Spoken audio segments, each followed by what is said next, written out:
So ayan po guys, no, update lang po tayo ulit regarding po sa ating non-Proto Pro license upgrade caravan program po ni Mubit po, no. So good news po ito sa mga nag-aabang dahil may panibago naman po tayong schedule. Kailan po ba ito gaganapin?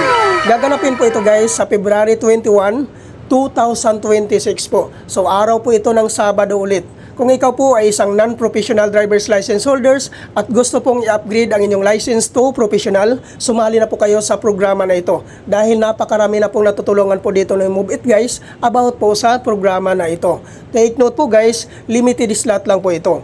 300 applicants lang po ang tinatanggap po dito. Kaya po kung ikaw po ay gustong sumali sa programa na ito, mas mabuting agahan niyo pong pumunta para po kayo po ang mauna sa pila dito. Dahil napakarami pong sumasali po sa programa na ito guys, no? So maaga pa lang po, nagka-cut off po tayo kaagad pag once mapuno na po yung 300 applicants po natin.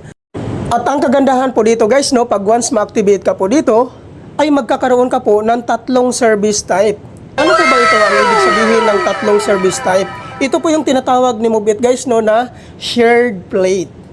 So, ang ibig sabihin po nito guys, which is yung magkakaroon ka po ng number 1, Move It Moto Taxi.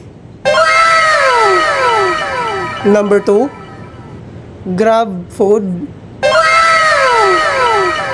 Number 3, Grab Express. So, yan po yung tinatawag natin na shared plate po guys, no, ni Move It po, no. At ang kagandahan pa po dito guys, pag once ma-activate ka nga po dito, ay makaka-avail ka po ng 2,000 activation bonus po dito ni Move It. So napakaganda po nito guys, no, dahil kakapasok mo pa lang po kay Move It, ay magkakaroon ka po kaagad ng 2,000 activation bonus po dito kay Move It. So ano naman po ang mga requirements na kailangan po nating i-prepare before po tayo pumunta sa Move It training facility po sa Marikina City? Ang number 1 po na requirements dito guys, which is yung existing non-professional driver's license, 6 months and above ang validity. Number 2, no LTO violations.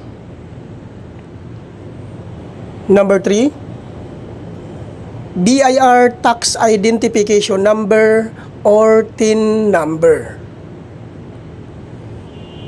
Number 4, 2020 and above motorcycle year model. Number 5, motorcycle ORCR.